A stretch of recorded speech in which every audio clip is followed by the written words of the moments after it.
I'm flying on my own here. Crystal's not here, I don't think. Okay, so I'm admitting all. Welcome everyone. So today's topic, hi Lawrence, hi everyone. Today's topic is B2B messaging based on emotions. Woohoo! So typically if there's a lot of new people here today, and I'm so happy to see you guys. So what this is just an open, free-for-all B2B networking for people who own a business and who are selling to other businesses. And I'm a marketing messaging guru. I'm still letting people in. So happy to see everyone. And bring your tea, right? Did everybody bring their tea? Tuesday tea time. Jeff, yes, absolutely. Denise, everyone bring their tea. And we're going to talk about, so I do like a very short piece of training about something recent that I found out. Hey, Nick, bring your tea. Not allowed without tea. Okay, so coffee. I know some people are like into coffee. And then Joel, are you drinking anything? I don't see anything on you. That looks like a cocktail. I don't know. I don't know about that. All right. Okay, so I do a little bit of talking and then it's all you guys. And then we introduce, everyone introduces themselves. And then I ask a question that is on all of our minds. And today's question that I was thinking about is, I actually wrote, hey, Anthea, I wrote a blog, and if you guys aren't on my list and you don't get my newsletters and you want them, I wrote a blog, Thank You 2020, which a lot of people have been swearing at 2020 as it left. So I just thought, you know, I had so much to be thankful for, and aside from all the death and aside from all the grief, but I just wanted everyone to take stock of, and you know, if you want to talk about personal stuff, that's okay. But really it was more for my business that I was so grateful for. But hey, you can sneak that in too. So that's what we're going to talk about. So let me first start by introducing myself. My name is Chala. I am the CEO and founder of The Repositioning Expert. And here's my elevator pitch. And I'm going to be listening to all of your elevator pitches because I'm an elevator pitch coach. I'm actually a messaging coach and a marketing strategist. So here's my elevator pitch. Did you know that 3 out of 4 business owners never get asked for a meeting or their information after they present themselves or they introduce themselves to their prospect? Well, what I do is I fix what they're actually saying so that every hello turns into a request for a meeting. So the reason why I'm qualified to do this is for 18 years, I worked for companies like Pepsi, Pizza Hut, Frito-Lay, and I said no for 18 years. I spent 18 years saying, no, thank you, no, thank you, no, thank you, because I was being pitched constantly with that, you know, those sexy brands. And I learned very quickly what gets through and what doesn't in the corporate space. So if you're selling to other businesses, I teach you what to say so that you can get into the meeting. And then once you're in the meeting, how to close it much faster than 18 months. So that's me. All right, so I'm looking for a really great elevator pitch from all of you, but not just yet. I'm going to talk about something that I read from a recent research from the B2B Institute at LinkedIn, and it was a study. And how many of you have heard about this study? How many of you have heard of the Binet and Field research, the B2B LinkedIn research that was just done? Okay, so this is good. Oh, okay, Barbie. Well done. Okay, so this is, I'm just going to highlight what it said. As it said that emotional messaging, now this is not B2C, you guys, it's not business to consumer, this is B to business. Emotional messaging is 7 times more effective versus rational messaging in several factors: long-term, sales, profitability, and revenue.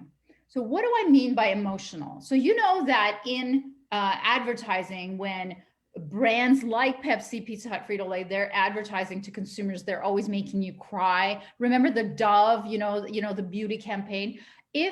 And I know this because I've written about this before. They actually now measure your oxytocin with a Fitbit-like thing that they put on your wrist, and they've used it for research to predict your purchase intent, you guys, based on the number of heartbeats that you're giving off, which indicates a level of higher oxytocin, which is the hormone that mothers and babies have. And it's called the love hormone. It's when you fall in love, your body goes crazy on oxytocin.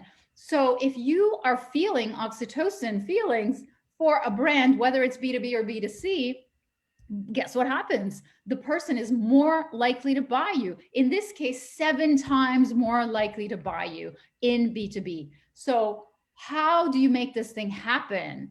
Am I telling you to make people cry? No, I'm not asking you to make buyers cry. So here are some ways that you can do this. One is case studies. Now, the emotions that we're trying to convey in B2B is, one is empathy.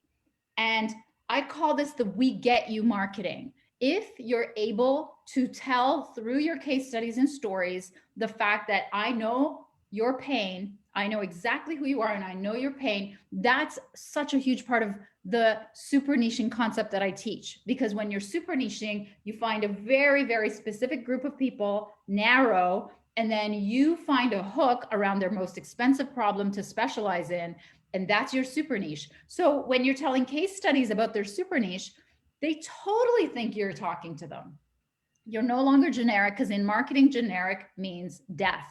In my opinion, generic means broke. So one of the things that you're trying to convey through B2B stories is, and if this could be in your presentations, this could be in your marketing, it could be in your blogs, but it's all about stories and case studies that convey empathy, that you understand their pain. So it's all about the pain, because guess what? 70% of humans purchase based on pain, whether it's B2B or B2C. So only 30% purchase based on improving something. Hey, Neil, how are you? Okay, so the second part of emotion that you can evoke is impressive. And guess what? What conveys that impressive emotion is your celebrity brand. So if you've got, like, for example, I paid a lot of money and cried in a lot of basements to get on lots of TV shows. I've been on, and Alicia has also been probably through the same program. I've been on 19 TV shows. I've published 4 books. I was on the Jumbotron in New York, Times Square.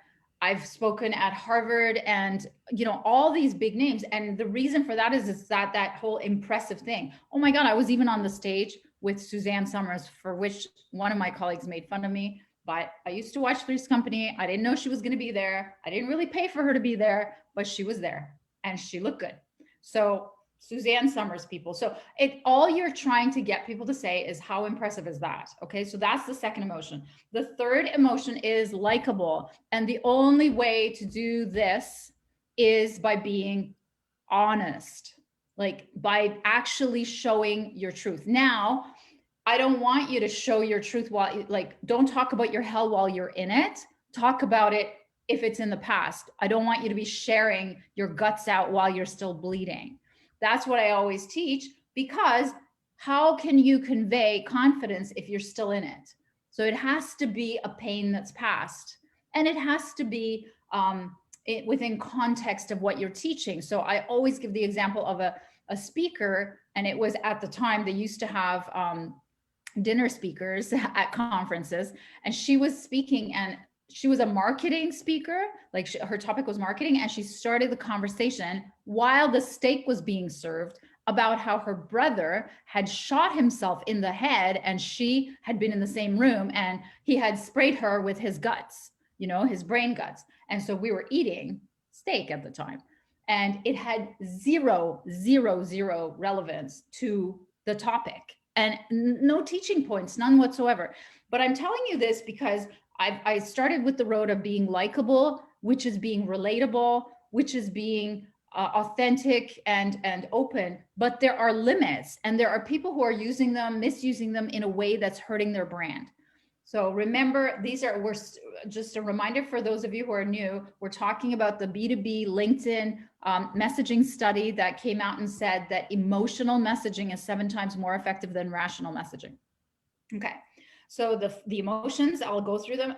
Empathy, the we get you, impressive, the brand, and then the likable is the authenticity. The last one I can recommend is called the reassurance. And that's where the testimonials really come in. And the testimonials are all, if you can craft them in a way that they talk about each of the different objections that you get, it is gold, you guys. I just sent a testimonial for one of my clients who talked about the fact that he didn't even have the money to pay his staff, and he still hired me. And he did that testimonial, and he, you know, like, it was that one objection. So I sent it to the person who gave me that objection an hour ago. So that's, if you can structure your testimonials according to each different objection you get, you are gold. If you can even build a whole, you know, library of them, awesome. Okay. All right. So let me say a few words about, so the three different ways that you can do emotion in B2B messaging is case studies, pain stories, and the third one is nostalgia. If you can talk about something that is in common with your target, that it used to be that way. So in IT, we use a lot of nostalgia, how it's not like that anymore. And so it's all very tongue in cheek, and it's all very insider kind of messaging, insider joking. It's no longer like that, but you and I, we know how it used to be. I was just speaking to a client, and we were talking about how the new word hack, because we were titling his executive roundtable. So the word hack for our generation, and luckily he was old enough to understand what I was saying, is what it was called MacGyvering something. So you know, I don't even know if any of you remember what that is, but that's what we used to call hacks, is MacGyvering something. And so he was saying, you know, I hate that word hack, but if you're using, you know, nostalgia to get in on that emotional piece, even if it's B2B, it works, you guys. All right.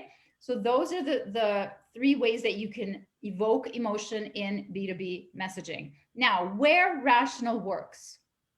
Where rational works is what the rational messaging is: buy now because of my features and benefits. Click here to do the next thing. So that works when it's a call to action. It works when there's a short-term sales activation, like click here if you can't get clients, to learn the 3 steps of building your funnels. And then it's not really for brand building. But what they're recommending is a mix of 46% of this long-term emotional build with a 54%. So a heavier load on the activation campaign with the immediate action. So that's where I want to end it off. I want to tell you that not all one way, not all the other way, but a good combination of the two. Now, I start, because my job is to get you guys into corporate sales rooms, right? So we start with the pain. So that's our hook. And that's what the super niche is to find their most expensive pain that they're literally bleeding and like looking and begging for an answer. And that's the hook that we use, because they're like, oh my God, I've been looking for you. Where have you been? How could I not find you before? That's what we want from any interaction that you engage with. And then you can, once you hook into the meeting through the pain, because 70% purchase on pain, then you could give them all the bells and whistles of everything rational. Okay.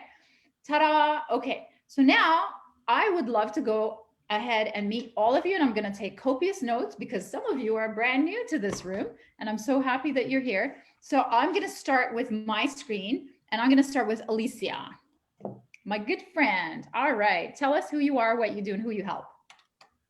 Well, hello. My name's Alicia Curry. Happy New Year to everyone. And I am the Audacious Confidence Growth Expert. And I work with new leaders in manufacturing to help them move from being that bud, that novice, into really being confident in their leadership abilities, because 50% of new leaders fail within 18 months of being promoted. Ooh. Did I do good, Chala? I'm working on it. I'm working on it. That's painful, man. That's painful. I wouldn't want that. That's good. All right. And I'm excited to be here. And Chala is always bringing great value. So for those of you who are new to her world, strap on your seatbelt. Thank you. Thank you, my friend. All right. This is a new name, Thomas Diebold. Am I saying that right? Yes, you are. All right. Welcome. Thomas is fine. Yeah. Yeah. It's the European spelling. My dad said get the H out of there. So I said, okay. He's not here. We won't tell him. Perfect. So my name's Thomas Diebold with Moby Pop. How How many of you are using email marketing right now? Raise your hand. Some form of it. Okay. And we know that the average open rate on emails is like 15 to 25%, right? Mhm. So that means 75 of 100 of your emails is not getting read. That's some pain, right? That's pain, man. But what's that resulting in, Thomas? So that's a loss of time for you in creating the email, and also loss of sales because people aren't even getting your message. Yeah. So I fixed that. If Yeah. you see on my virtual background, there's a QR code. You could actually take your device, if you pin my screen, and scan that QR code. Now you don't have to wait for an email to find out who I am and what I do. Can I do it on this, on my Yep. phone? Ooh. So just open the link, you'll get my business card. Move closer, it says. I think I have to pin him to the top. Yeah, if you pin it, it'll work easier. Okay. So the other option is if you text my name, Thomas, to 55312, you'll also get my card. Wow. Oh, I got it. I love this, Thomas. You have taught me so much just being here. So we do that for businesses so that they can have a better effective marketing campaign, B2B and B2C. So are we allowed to use the chat? I'll put my content. Yeah. Oh, yeah. You guys, everybody's allowed to sell here, to everyone, all the time. I don't care. Do it. So I've put my digital card link in the chat, and you'll see some more power of how it works. You can actually scroll on my business card right now down to my Calendly and actually book a Zoom call for a follow-up to learn more. So in less than a minute, you've gotten my card, my story, access to my calendar, and it's shareable, savable. I've learned something. Welcome. Awesome, awesome. Yes, and Alicia's put down her. And please, everybody put down your contact information, but believe me, people will find you if they want you. I've had people track me down like I was being hunted. So it's good. It's a good thing. All right. Thank you, Thomas. Joel, welcome. Welcome. Yes, thank you so much. I love the MacGyver and the Suzanne Summers references. What a great way. Good. Nostalgia. So I'm the founder of This Feels Right. And what that is effective communication skills and training. So I work with leaders and their teams, primarily with Fortune 500 companies and smaller businesses. And really what it is that there are turning points in business conversations. And it's clues and cues that are missed. And often because we communicate through ways, we listen, we ask, we make statements. And we tend to do the number three, we make statements. We don't listen, we don't ask. And Chala, exactly what you said about emotions, I help people because it's not just the logic, but it's connecting the logic to the emotions of that other person.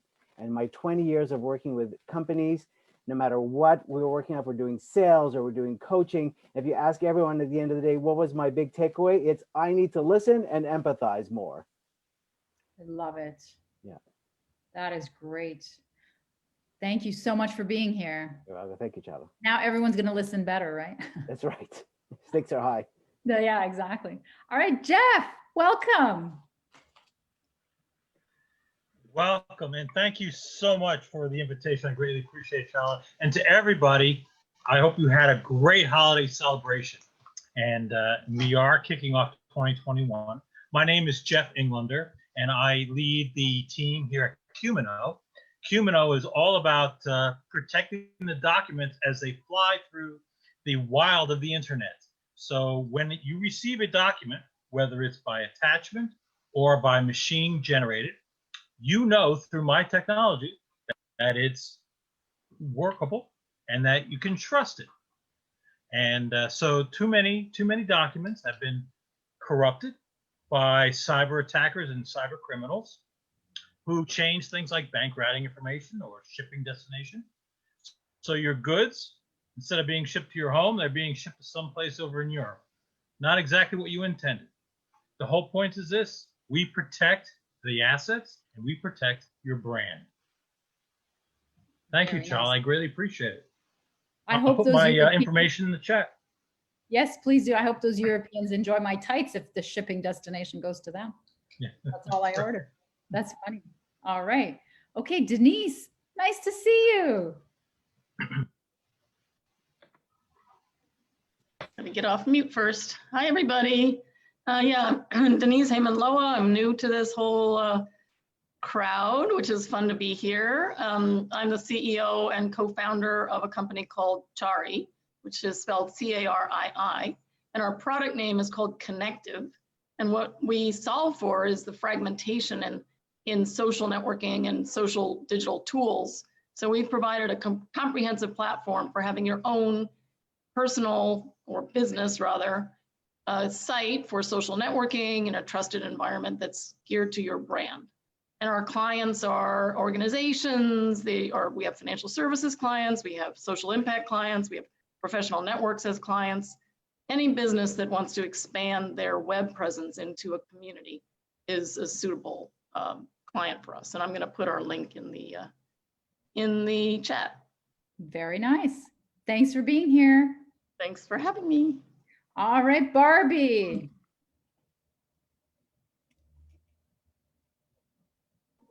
Hello there. Hi, welcome. Oh, sorry, excuse the background noise. Seen much worse here. Household here. Yes.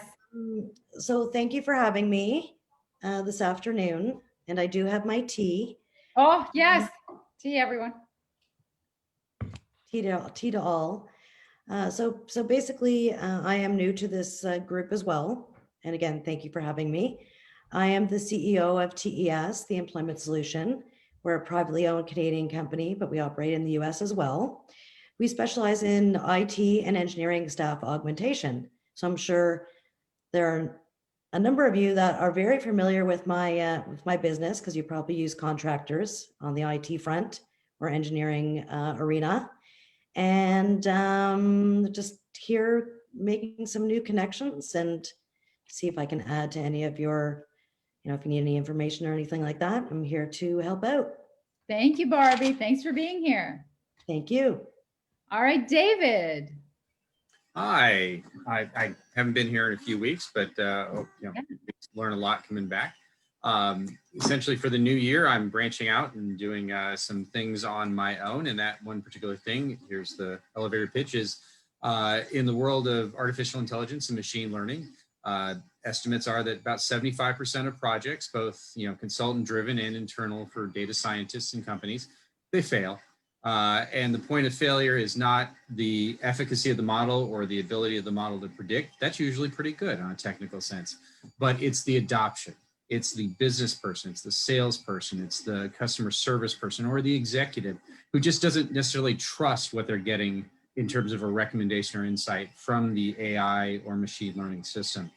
And so what I do is I work with companies, coming from a technical background, but also have a sales background, and essentially use that to create messaging programs, education programs internal to help companies move from the technical side of AI to get that user adoption and that user integration of the AI recommendations into actual work processes. Because otherwise, without that trust, people just revert back to what they were always doing rather than using new sources of data. Very nice. Hey, David, have you been to my workshop? I can't remember the elevator pitching workshop. I have not. Okay, because I was going to say you did pretty good. I like. Oh, well, I've been here enough that I've heard. Oh, yeah. I'm hearing what you're saying, so I'm learning. That's awesome. That's really cool. All right, thank you. Well, welcome, Neil. Welcome back.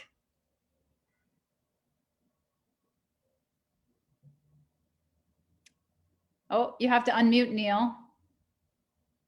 Ooh.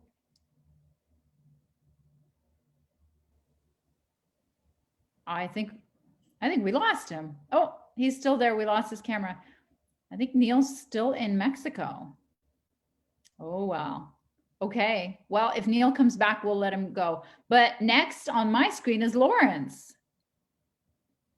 Good afternoon, everybody, and Happy New Year. I'm Lawrence Fox, and I'm the CPA that loves to do bookkeeping.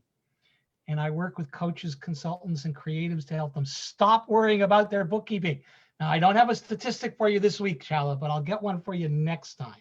You're the numbers guy. I am the numbers guy, but I can tell you that I have a question for everybody. Would you rather spend your time working with your clients, helping your clients, staying in your zone of genius while not worrying about the bookkeeping, confident that it was done right and somebody else was taking that headache off your plate? Hands up, who's in that zone? God bless you, Lawrence. Okay, well, that's what I do for my clients. In fact, I had a client say to me one time, I am so glad that you're part of my business life, because Aw. she said, I don't have to worry about the rest of this stuff.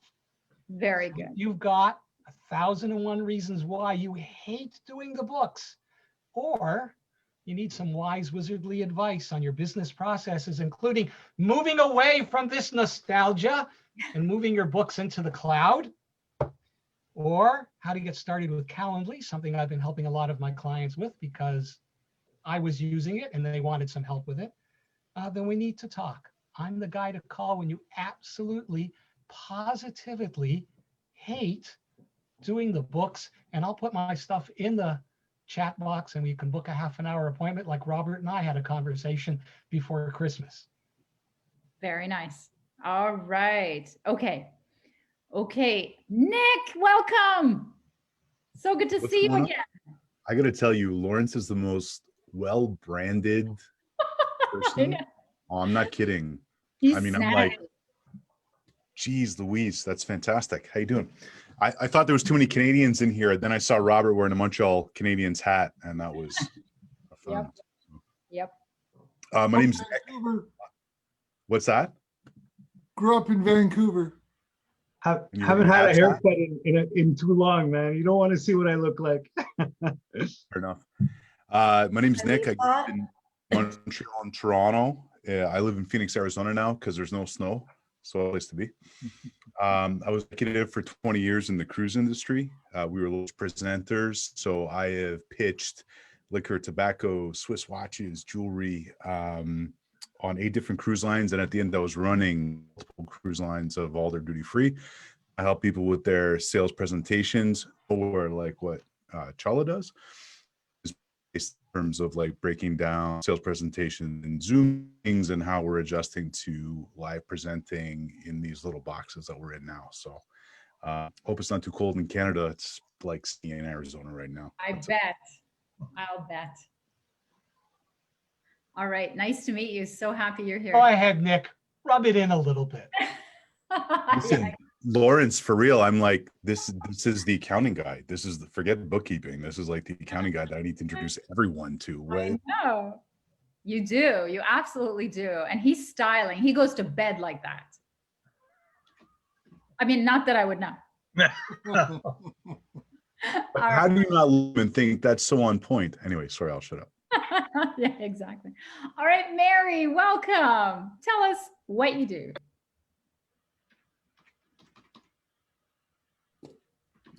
So I'm Mary Simon. I am from the greater Philadelphia area, and my business is based on the fact that in 0.07 seconds, people get defensive when they hear something that makes them feel threatened. And so I take brain science and negotiation and bring it into the boardroom, to executive teams and executives, so they can use their brain better when they're trying to fly high. Very nice. I love it. There's a pain stat. You know that I wrote a book called It Takes 7 Seconds for Someone to How to Make Anyone Like You in 7 Seconds or Less. Oh, well, did it work? Yeah. Does anybody feel good about what they heard? I'm hoping it worked. People are here, so if they hang up, that's a different story. Thank you, Mary. Chala, thank you for the invitation. It's great to be here. My pleasure. Hey, every Tuesday, guys, grab your tea, 3:30 every Tuesday. All right. Lynn, welcome back. Happy New Year. Hi, Happy New Year. I had my coffee cup in my hand. You know, I'm a coffee drinker. Uh-huh. So I was just revising something when you called on me. So let's see how I did. Sorry, okay. The latest statistic from Gallup shows that 85% of employees are disengaged. And that's changed a little bit through the pandemic, but I could go on and on about this, but I will share this one fun thing with you, is that in May, employee engagement went up. Oh. Then all of a sudden, when that second surge hit, back we went. And that's where it's at now, 85% of employees being disengaged. And what that leads to for leaders in corporations, but I mostly work with associations. And what that leads to is 34% of an employee's salary that's how much it costs the company when their employees are not engaged. So what I do then is work with leaders in associations that are sick and tired of wonky team dynamics and drama. We get together and learn more about ourselves as well as the other people in the team. There's a team I'm working with right now, and they have learned so much about, oh, that's why we never get along. Well, let's fix that. Let's make our relationships within the team better so that 34% doesn't apply anymore. So that gets more productivity for the whole team. It helps everybody know where they really belong, what they should be doing, and who they can go to when they're working on something that saps all their energy. Very nice one. Thank you. All right. Robert, welcome back. Happy New Year.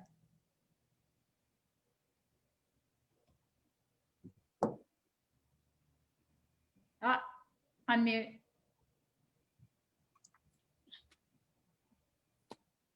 Is it working? Mm-mm. It's not working. Yeah, there we go. Sorry about that. Hi, everybody. Thank you so much, Chala, for the invite again. And it's always a pleasure coming and having tea with you. Having some chai. Wanted to, my name is Robert Zoll. I'm the CEO of a company called Cerex Corp. We have we're a multi-divisional company. A lot of people have heard about the COVID-19 pandemic, if not all of us, but a lot of people have not heard about the follow-up epidemic in North America. There is a very serious problem in sales follow-ups. People aren't following up after networking events. They're not following up after trade shows. In fact, some of the numbers show that 75% of all trade show leads are never actually followed up. I mean, some of these shows cost tens of thousands of dollars. Exactly, Jeff. So what we do is we specialize in helping companies put in place follow-up strategies. So I also own a call center. So we sometimes combine email marketing with call center strategy, with call center programs, and provide the whole follow-up. We sell a lot of CRM systems. We sell a lot of marketing automation systems. We sell a lot of business process automation systems. But our main goal is to make sure that you are following up on all the different contacts you make, whether it's at networking, conferences, whatever it is. So we have that antidote. Our tagline is providing, excuse me, providing top-line solutions for bottom-line results. Oh my God. You're the one-line guy. Oh my God. I have to tell you, you've totally got me with the epidemic comment. So good. And then the antidote. So funny. It's really the first time I use this elevator speech. I love it. I mean, not that you asked, and I'm not here to polish anyone, but yeah, if you can switch what you're saying about conferences, because that's so not relevant right now. So switch it to like the 75% don't follow up after talking, after like a virtual meeting or something, you know, I like consider this a conference. yeah. So just because the word conference is just so foreign right now, right? Well, you could say virtual conference or something. I don't know. Anyway, you didn't ask, but I just had to. It was No, so thank good. you. I So appreciate good. it. Thank you. I had to polish it, but yeah, thank you. Thanks for being here, Robert. Neil, we can see you again. What happened? Neil is muted.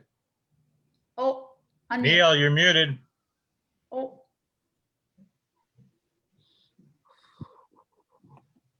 Looks like he's in a library.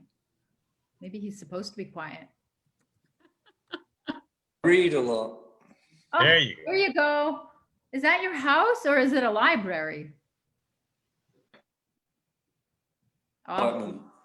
oh, there you go. It's unmuted again. Good, good. Okay, we didn't hear what you had to say. Right. Well, what I do is based on what I did. Because as you mentioned, I'm here in Mexico now. Mm-hmm. But in my previous life, I worked with or in 25 countries across all areas of business. So what I do now is share those experiences with people so that they, working with them, we very quickly identify all the pain points, the obstacles to success. That normally involves their personal skills and corporate skills, but also concrete issues that they've got in front of them at work, whether they can't deliver a project or whether the boss is not playing the game with them. They might have a problem with the team, might be motivation. So what I do is sit down with them and very quickly identify all the pain points, and then we work out how we're going to change those pain points into success and the transformation of results, if that makes sense. Yeah. I've got a proven process where, you know, I've developed this, where you do a questionnaire before we sit down. So I get some background information, and then we sit down for 3 hours and we discuss what we see, and then I start pushing and pulling and they push back. Then we tend to have 2 days off so that we can mature our thoughts. Then we come back for another 3 days, for another 3 hours, and we go through, we discard the things that we thought were important, we prioritize into 2 areas: immediate action, which is normally the corporate challenges, and what skill sets they need to develop. And in that way, they get immediate results, but they also get a sense of satisfaction that they're developing as well. That's because awesome. they're improving their attitude or the leadership. It depends on the person.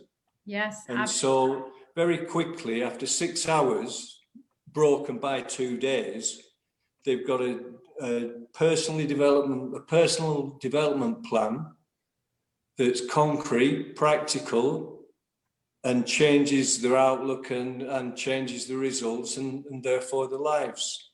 It's great to have you here again, Neil. Thank you. That's basically what I do, yeah. Thank you. That's great. All right. So Maureen, if you can turn on your camera, if you're still with us, would be great to see you and hear who you work with and what you do. I don't have, I'm on my desktop and my monitor does not have a video camera. Oh no. Yeah. How do you have Zoom meetings with people? Well, I have a laptop too, but today I'm on my desktop. Oh, gotcha. Well, it's nice to meet you, kind of. It's, my last name is Short, Maureen Short. Oh, how are you? I'm doing well. Happy New Year. Happy New Year to you too. Why don't you tell everyone what you do? I help small business owners to make their business profitable by sharing them 3 secrets used only by the top money experts. And I also do tax, and it's going to be an interesting tax year this year, and especially with CERB. And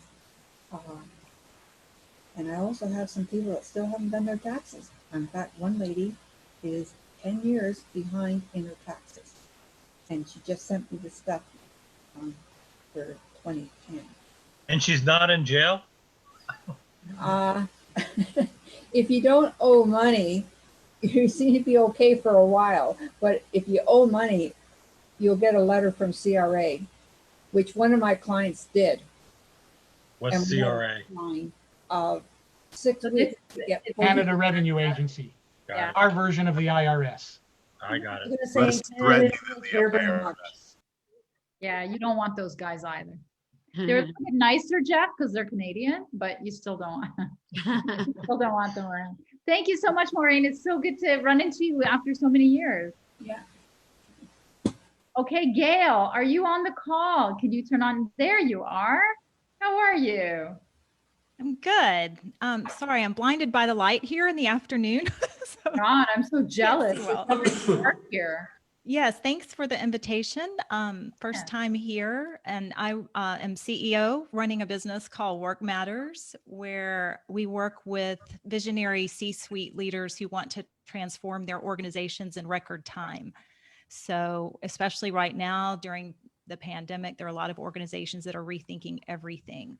So we serve as a catalyst to help them move in new directions. I know you're probably looking for some stats. I should probably do my research on visioning, because I remember seeing one about how there's such a disconnect between CEOs and the vision that's not communicated well, so that employees understand that. So but that's a lot of the emphasis in my work. And I also run a podcast called CEO on the Go, for quick learning and insights for busy leaders who like to learn on the go. So very cool. Yeah.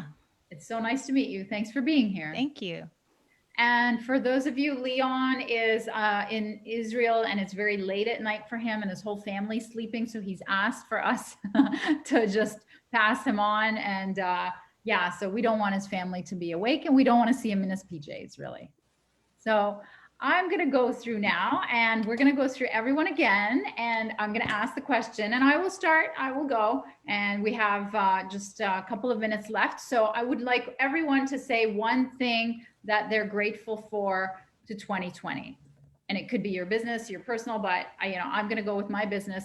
I am grateful to 2020 for teaching me how to sell on LinkedIn for once and for all, because I lost all my income during COVID when the Canadian border shut with the US, and I had no more conferences that I could speak at, and no more, businesses that I could sell to in the US, until I learned how to do it online. So, and now I am poised to grow much bigger, much faster, and sitting on my duff versus having to travel and get into the Nexus line and all that gorgeous stuff.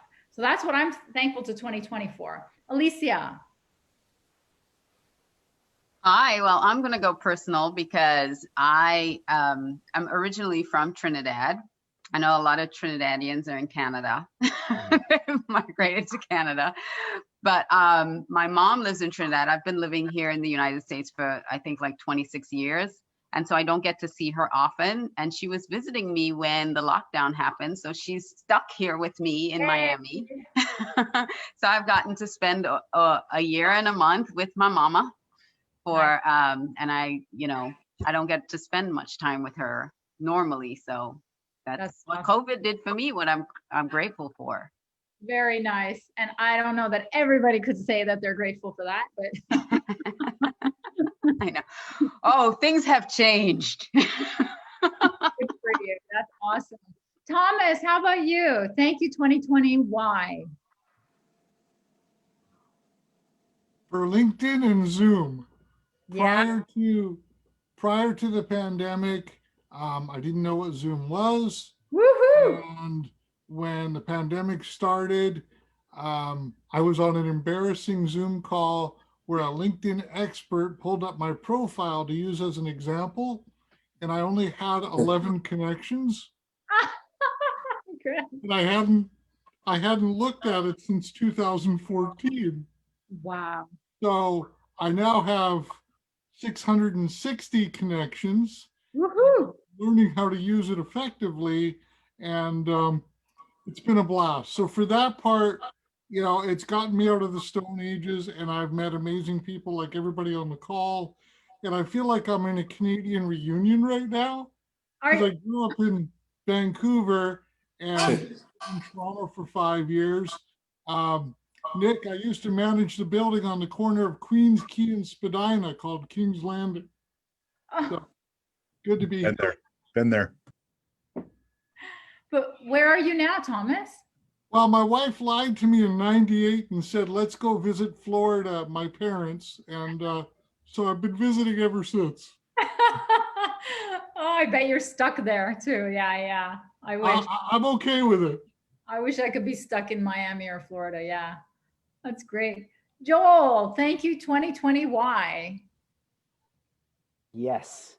Well, I'm also in Toronto, and 2020 for me, I'm going to say, is I've become a better rope skipper.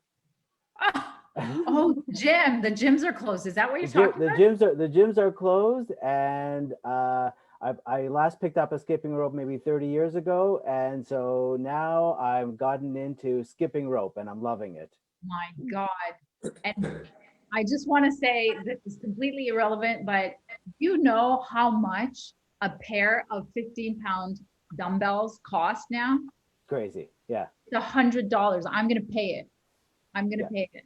It used to be like a dollar a pound. That's how it's like black market here. Yeah, that's the business to get into right now. Yeah. Yeah, it's insane. I'm sick.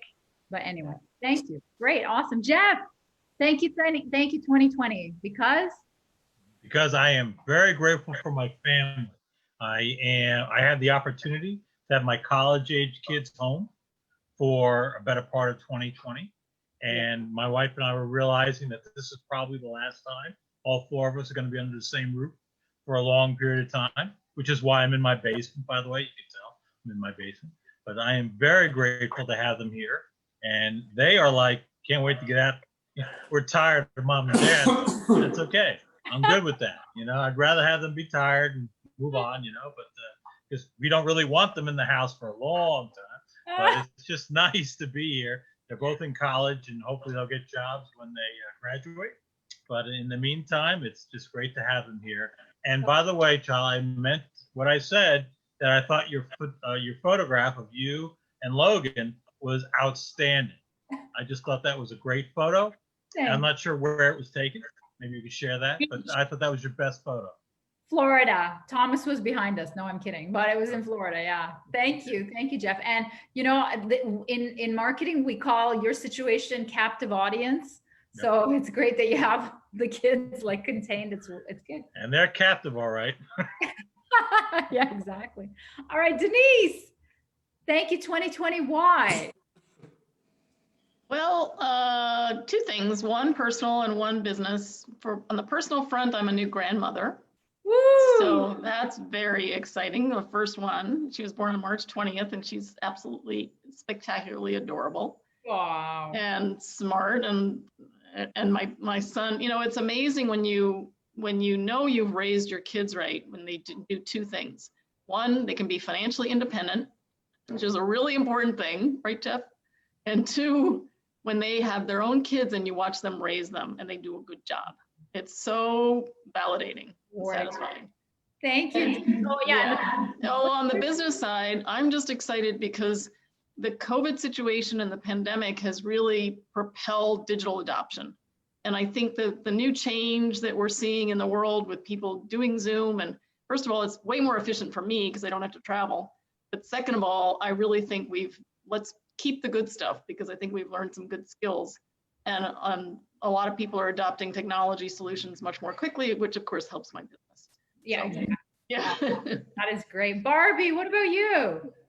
Well, it's a twofold for me. So on the business front, I'm extremely thankful for being in the IT sector, because nothing's really changed, you know, in the way of our business. There's always projects that are ongoing that have to be done, especially right now from a cybersecurity front. You know, so I'm really, really thankful that I have an amazing team that works with me, and couldn't be happier right now. And on the personal front, just incredibly blessed with a very supportive family, and thank goodness for puppies, for dogs. Oh, that's something to be grateful for sure. Yes. Thanks, Barbie. David, 2020. Mine's a little just run of the mill, but we had been in an incubator downtown, and then they kind of shut that down for a couple months at the beginning of the pandemic. We could still go in, but we all decided to work from home, and they gave us free couple months rent. Well, realized when they wanted to charge rent again, even though it wasn't much in the incubator, it's like, I don't need to do that. And it wasn't so much the money that I'm happy about, it's the 45 minutes one way, hour and a half I get back every day. So funny, isn't it? That's what I'm most happy about. Good job. All right. Okay. Thank you. Lawrence, 2020. What are you grateful? Denise, my mother-in-law on a regular basis said that had she known that being a grandmother was so much fun, she would have wished she could skip the middle step. Yeah. Okay. And Barbie, do you work with engineering students who are looking for their co-op placement? Well, typically, just to be honest with you, our clients do require individuals that have, a specific amount of expertise depending on what they're looking for, but be happy to help out best I can. I have one upstairs in the. Oh, do you? Yeah, that's why I asked. There's that captive audience. Yeah, a captive audience who came home from engineering. Nice. So on the professional side, actually, 2020 was really good for me because it accelerated my decision to move my practice to being almost entirely online. So although I'm in the sunniest basement in all of Thornhill, and I don't get out of here as much as I used to, it definitely moved my practice online. And it also gave me a chance to expand the consulting side of my business away from just strict bookkeeping. Nice. And on the personal side, very nice. My son's been home, so. Well, yes, the captive engineer. Captive engineer, yes. So he's been doing the master in the dining room since last Excellent. March. No, January. Okay, we've got 7 minutes. Nick, 2020. It was great. I'm just happy to be here. But I will say, I'm thankful Alicia's going to bring me a bag of Trinidadian doubles from Miami. Ooh, all right. I'm thankful that Thomas is going to figure out why I texted him and it said service access denied. And I'm also very thankful that I met Lawrence Fox today because I've never wanted to market anyone as much as I want to market Lawrence. I love it. I totally agree with all of that. So Thomas, take a look at what he's talking about. Awesome. Mary, 2020, thank you, because? 2 reasons. The work front, I gave a global presentation to people in about 60 countries 3 weeks ago on neuroscience and transitions. So what's going on in the brain when people are making a change? And Wow. how do you navigate that? Congratulations.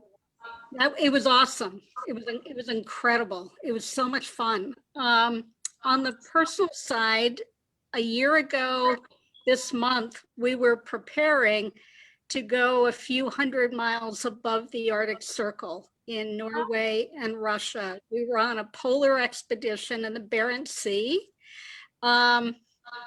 And had 24-foot waves, but we got to look at the mountains. We got to hike.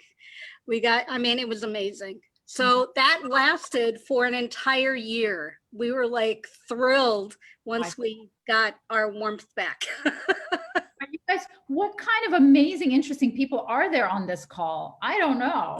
I mean, this is like, it's never going to happen again. I hope you all come back next week. All right. Lynn, give us why 2020 was something to be grateful for. 2 things. Puppies. There are COVID puppies. You may hear them in the background next week. And the second thing, business was good because people were, that's just going to sound awful. Business was good because people are suffering. Well, we're in the helping business, right? That's right. That's right. So people are more eager to realize that they need a coach. Thank you, Lynn. All right, we've got how many more minutes? Ooh, guys, 4 minutes. Robert. So for me, I have a couple of things. First of all, it's great to have the kids at home. I have an adult kid that's at university, and she was home all semester. She's still home, so that's been a treat. Business wise, what's been really interesting is that a lot of our prospects turned into clients. They actually pulled the trigger because this is a good time for them to start reviewing all their business processes. And a lot of them are actually doing exactly that. So for us, we're busier, and I've hired more people than I have ever have. It's been the call center is also quite busy. So it's been like, people are complaining about 2021. Or about 2020, and I'm ashamed to say like I have no complaints, except that I would like to be out and travel a little more. For sure, for sure. All right, so we got 3 minutes, 30 seconds each of you. Neil, tell me what you have 2020 to be grateful for. Well, I think it goes to the virtual stuff. But from a work point of view, the increase in efficiency of the clients I deal with, because they weren't traveling 2 hours, 2.5 hours a day, was remarkable. But also the commitment from people. And instead of taking advantage and going slack, what I saw was people working harder to prove that they're serious people. Now, on the personal side, I'd use the word connectivity.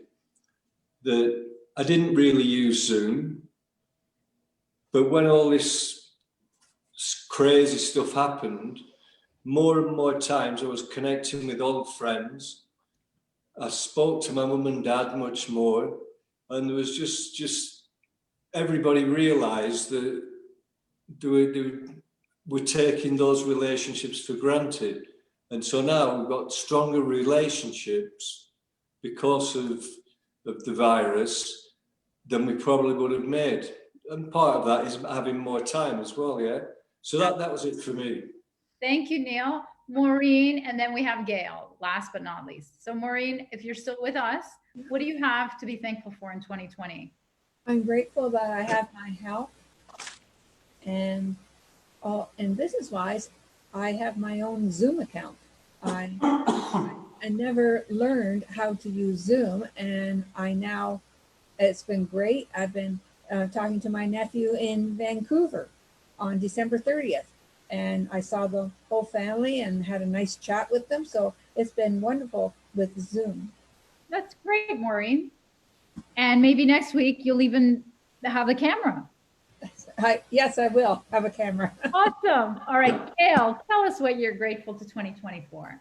Really quick, as I mentioned, I was forced out of my comfort zone and launched CEO on the Go podcast, which is I'm still flying out of my comfort zone on that, but I do like kind of mental and physical challenges.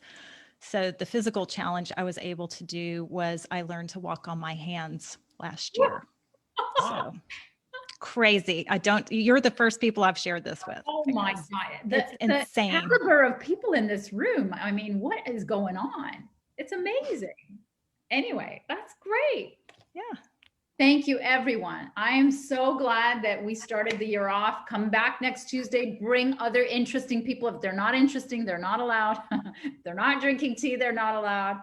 But make sure they own a business and selling to businesses. And I will see you here next week. Same time. Yeah. Bye, Don't everyone. forget to save the chat. Yeah. Bye-bye. Thank you, Chala. Bye, everyone.